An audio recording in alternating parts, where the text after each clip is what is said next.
JPSC और JSSC CGL साथ ही झारखंड के सभी एग्ज़ाम्स के लिए झारखंड जीके की तैयारी अब आप हमारे साथ कीजिए। हमारे चैनल पर आपको झारखंड विशेष की तैयारी के लिए जितने भी स्टैंडर्ड बुक्स हैं, जैसे डॉक्टर मनीष रंजन, उड़ान पब्लिकेशन, स्पर्धा, लूसेंट और साथ ही गूगल से तैयार की गई कंप्लीट नोट्स आपको मिलेगी, जो आपको किसी भी एक बुक या प्लेटफॉर्म पर नहीं मिल सकती है। आप पहली बार देख रहे हैं तो चैनल को सब्सक्राइब करके बेल आइकन को प्रेस कर लीजिए, क्योंकि झारखंड की तैयारी के लिए हम आपको कंप्लीट मटेरियल प्रोवाइड कराएंगे। तो आइए शुरू करते हैं। सबसे पहले ये आप देख पा रहे हैं यहाँ पर झारखंड जियोग्राफी, सबसे पहला पोर्शन झारखंड जियोग्राफी से हमने शुरू किया है और चैनल थोड़ा सा नया है, थोड़ा सपोर्ट कीजिए। तो झारखंड जियोग्राफी में जो टॉपिक्स आप देख पा रहे हैं, सामान्य परिचय, वन्य जीव अभ्यारण्य, मिट्टी, जलवायु, नदियां, गर्म जलकुंड, वन, कृषि, बहुउद्देश्य नदी कांठी परियोजना, सिंचाई परियोजना, विद्युत परियोजना, खनिज संपदा, प्रमुख उद्योग और वन प्रबंधन। तो इसमें से लगभग स्टार्टिंग से 9 टॉपिक हम लोगों ने कर रखा है, ठीक है। आप मेरे प्लेलिस्ट में जाएंगे, झारखंड विशेष के नाम से होगा, वहाँ पर आपको ये सारे के सारे वीडियोज़ मिल जाएंगे। आज हम लोग करने वाले हैं टॉपिक नंबर 10, जिसका नाम है सिंचाई परियोजना। सबसे पहले आपको हम ये बताते हैं कि ये सिंचाई परियोजना जो टॉपिक है, ये जेपीएससी के सिलेबस में कहाँ है। तो आप यहाँ पे देखिए, ये जेपीएससी प्रीलिम्स का सिलेबस है और आप यहाँ पे देख पा रहे होंगे कि झारखंड का भूगोल, ये जो टॉपिक है, जहाँ से लगभग झारखंड के भूगोल से 10 क्वेश्चन पूछे जाते हैं और हर क्वेश्चन 2-2 नंबर का होता है, मतलब 20 नंबर का सीधे क्वेश्चन आता है झारखंड का भूगोल से, ठीक है। तो यहाँ पे इंपॉर्टेंट हो जाता है। साथ ही जेपीएससी मेंस के सिलेबस को देखेंगे तो आप यहाँ पे देख पा रहे होंगे झारखंड का भूगोल, और इसमें आपको मिल जाएगा यहाँ पर क्या, सिंचाई, कृषि और सिंचाई। तो आप देख पा रहे हैं कितना टॉपिक इंपॉर्टेंट है। तो चलिए हम लोग शुरू करते हैं झारखंड में सिंचाई परियोजना। सबसे पहले झारखंड की जो भौगोलिक भूमि है, ठीक है, झारखंड की भौगोलिक भूमि लगभग 79.12 लाख हेक्टेयर है, ठीक है। इसमें से लगभग 29.74 लाख हेक्टेयर भूमि में कृषि की जाती है, ठीक है, और इसमें से 24.25 लाख हेक्टेयर भूमि पर सिंचाई की क्षमता है, ठीक है। अगर हम लोग बात करेंगे कि राज्य की कुल सिंचित भूमि का 58% भाग जो है, मतलब अगर राज्य में मान लीजिए कि टोटल 100% भाग में सिंचाई किया जाता है, तो इसका 58% भाग में जो सतही जल होता है, सतही जल का मतलब होता है जैसे कि नहर, तालाब, जो ऊपर में आपको जल दिखता है, ठीक है। तो राज्य के 58% भाग में जो है सतही जल से सिंचाई किया जाता है और 41% भाग में भूमिगत जल, भूमिगत जल का मतलब होता है जो पानी नीचे है, जैसे कि कुआं, नलकूप हो गया, ठीक है, इससे सिंचाई की जाती है। अगर झारखंड में मुख्य रूप से सिंचाई के साधनों की बात करेंगे कि कौन कौन से ऐसे साधन हैं झारखंड में सिंचाई के, तो कुआं हो गया, तालाब हो गया, इसके साथ ही आपको नहर, नलकूप मिलेगा। तो चलिए चर्चा करते हैं सबको। सबसे पहले कुआं की बात करते हैं, 1 सेकेंड, ठीक है। दोस्तों सबसे पहले ना, आप जो भी मैं पढ़ा रहा हूँ पहले आप उसको ध्यान से एकाग्र होकर के पढ़िए, ठीक है, क्योंकि अगर आप यहाँ वहाँ जाएंगे, यूट्यूब में 1-2 चैनल्स और भी हैं, साथ ही आप अगर किसी एक बुक में जाएंगे, लूसेंट पे जाएंगे, मनीष रंजन पे जाएंगे, तो मैं आपको बोल रहा हूँ ना, किसी भी एक बुक में आपको इतनी सारी मटेरियल्स नहीं मिलने वाली है जितने मैं आपको यहाँ पर प्रोवाइड करवा रहा हूँ, ठीक है। तो आप बस बिंदास होकर के अपना नोट्स बनाइए, जो भी यहाँ पे आपको स्क्रीन में दिख रहा है, ठीक है। कुछ दिन के बाद मैं पीडीएफ भी शेयर करने का प्रयास करूँगा, और आप जो है बिल्कुल एकाग्र होकर के पढ़िए, बिल्कुल चिंता मत कीजिए, क्योंकि झारखंड की अगर बात करते हैं, झारखंड पेपर का ना, तो हमको नहीं लगता है कि इतना ज़्यादा मटेरियल कोई मेहनत कर रहा होगा, ठीक है। तो चलिए बात करते हैं झारखंड में सिंचाई के कौन कौन से ऐसे साधन है। पहला क्या है, कुआं। कुल सिंचित क्षेत्रफल में कुआं का जो योगदान है झारखंड में लगभग 30%, झारखंड के लगभग 30% एरिया में सिंचाई जो होती है वो कुओं के माध्यम से की जाती है, ठीक है। और अगर बात करेंगे सर्वाधिक कुएं से सिंचाई किस जिले में होती है, तो गुमला में होता है, ठीक है। झारखंड के गुमला जिले में सबसे ज़्यादा सिंचाई कुआं से की जाती है, ठीक है, लगभग 87% भाग पर। आप देख पा रहे हैं कितना बड़ा ये है। दूसरा जो सिंचाई का प्रमुख साधन है झारखंड में, वो क्या है, तालाब। तो कुल झारखंड में टोटल जो सिंचाई वाला क्षेत्र है उसमें से लगभग 19% क्षेत्रफल पर तालाब से किया जाता है। ऊपर देखा था हम लोगों ने 30% कुआं से, ठीक है, 19% तालाब से सिंचाई किया जाता है। सर्वाधिक सिंचाई तालाब से देवघर में किया जाता है, जो लगभग 50% के बराबर है। इसके बाद धनबाद में 43%, फिर साहेबगंज, दुमका, मतलब ये ऐसे क्षेत्र हैं धनबाद, साहेबगंज, दुमका, देवघर, जहाँ पर तालाब से सिंचाई बहुत ज़्यादा की जाती है। अब हम लोग बात करते हैं नहर की। तो कुल सिंचाई वाले क्षेत्रफल का 17% भाग पर जो है झारखंड का, वो नहर से सिंचाई किया जाता है। और अगर बात करेंगे सर्वाधिक सिंचाई इसके सिंहभूम और सरायकेला खरसावां क्षेत्र जो है, यहाँ पर नहरों से की जाती है।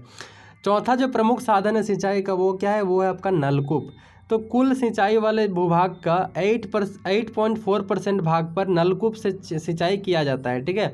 और सर्वाधिक नलकूप द्वारा सिंचाई लोहरदगा में लगभग 32%, पलामू में 22%, साथ ही हजारीबाग और गिरिडीह वाले क्षेत्र में की जाती है। नोट में कुछ बातें लिखी हुई है। कुआं एक तरह का पारंपरिक साधन है, तालाब पुराना साधन है और नहर और नलकूप एक तरह का आधुनिक साधन है, ठीक है। ये बुक में कहीं पर लिखा हुआ था। चलिए आगे बढ़ते हैं हम लोग। तो झारखंड में सिंचाई की परियोजना की अगर बात करेंगे तो यहाँ पे 3 प्रकार की परियोजना को मुख्य रूप से हम लोग देख सकते हैं। पहले बृहद सिंचाई परियोजना, फिर मध्यम सिंचाई परियोजना, फिर लघु सिंचाई परियोजना। तो बृहद सिंचाई परियोजना क्या होता है? तो 10,000 हेक्टेयर क्षेत्रफल से अधिक सिंचाई व्यवस्था वाले परियोजना को बृहद सिंचाई परियोजना कहते हैं। मतलब कोई ऐसा परियोजना जो लगभग 10,000 हेक्टेयर से ज़्यादा क्षेत्रफल को कवर करता हो, गवर्नमेंट का कोई ऐसा स्कीम हो सिंचाई वाला, ठीक है, जिसमें 10,000 हेक्टेयर से ज़्यादा क्षेत्रफल की बात हो, तो उसको हम लोग बृहद सिंचाई परियोजना कहेंगे। क्लियर है। फिर आता है आपका मध्यम सिंचाई परियोजना। तो 20,000 से लेकर के 10,000 2,000 से लेकर के 10,000 हेक्टेयर क्षेत्रफल में सिंचाई वाले व्यवस्था की जो परियोजना होगी, इसको हम लोग मध्यम सिंचाई परियोजना कहेंगे। क्लियर है। और लघु सिंचाई परियोजना जो 2,000 से कम हेक्टेयर वाले क्षेत्रफल की बात करेगा। मतलब हम लोगों ने 3 देखा। पहला क्या देखा? बृहद सिंचाई परियोजना, जिसमें 10,000 हेक्टेयर क्षेत्रफल से अधिक की बात कर रहे थे। मध्यम सिंचाई परियोजना में 2,000 से लेकर के 10,000 हेक्टेयर के बीच क्षेत्रफल में सिंचाई होगी। और लघु सिंचाई परियोजना में 2,000 हेक्टेयर से कम क्षेत्रफल में सिंचाई होगी। क्लियर है। तो आप इसको समझ पाए होंगे अच्छी तरह से। चलिए कुछ पॉइंट्स है। राज्य सरकार द्वारा पहाड़ी क्षेत्र उद्वा सिंचाई निगम लिमिटेड के माध्यम से विभिन्न लघु सिंचाई परियोजनाएं चलाई जा रही है। मतलब झारखंड में अगर मैक्सिमम बात करें हम लोग कि लघु सिंचाई की जो भी झारखंड में परियोजनाएं चलाई जा रही है, आपका पहाड़ी क्षेत्र लिमिटेड के द्वारा चलाई जा रही है। क्लियर।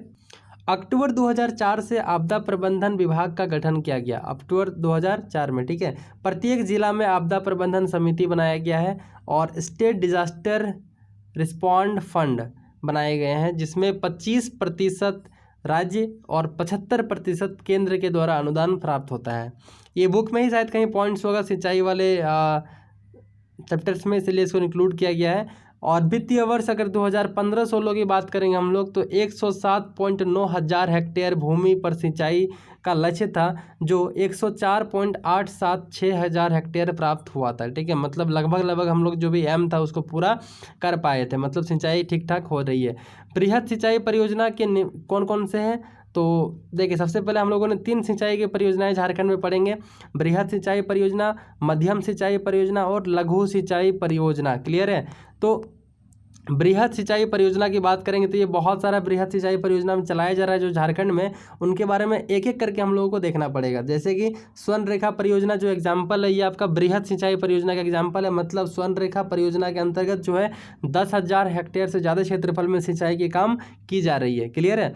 तो इसको हम लोग बोलेंगे स्वर्ण रेखा परियोजना। सबसे पहले पढ़ते हैं। चलिए, तो प्रारंभ इसका हुआ था कब? 5वीं पंचवर्षीय योजना 1974 से 78 के बीच स्वर्ण रेखा परियोजना की शुरुआत यहाँ पे की गई थी।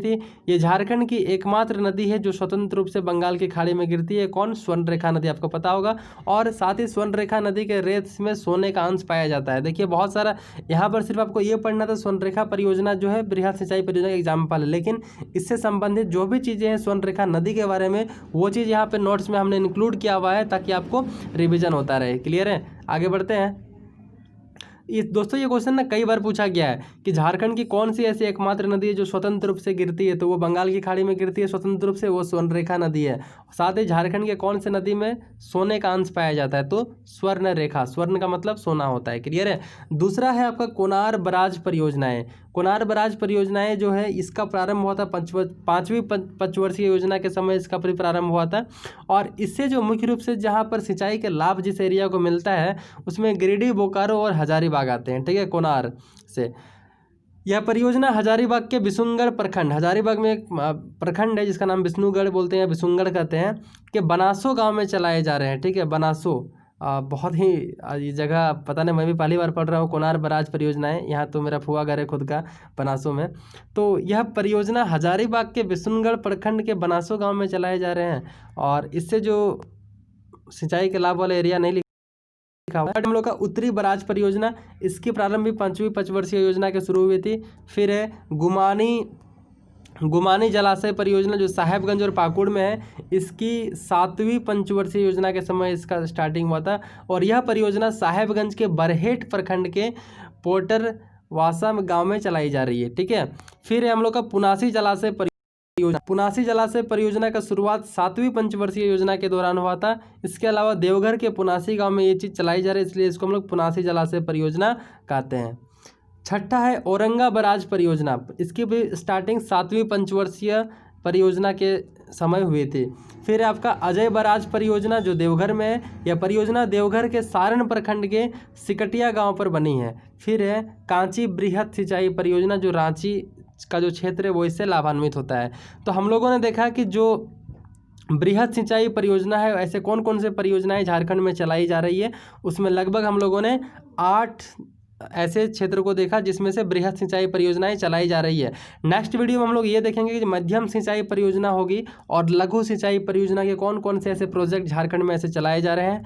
ये टॉपिक जेपीएससी प्रीलिम्स और जेएसएससी सीजीएल जेपीएससी मेंस तीनों के लिए बहुत ही ज़्यादा इंपॉर्टेंट है। तो अगर आप लोगों ने पार्ट 1 देख रहे हैं तो पार्ट 2 भी जल्दी ही देखिएगा। तो तब तक के लिए चलता हूँ, और फिर नए हैं चैनल को सब्सक्राइब करके बेल आइकन को प्रेस कर लीजिए, क्योंकि झारखंड से रिलेटेड सारी वीडियोज़ को हम यहाँ पे अपलोड करते हैं। Thank you.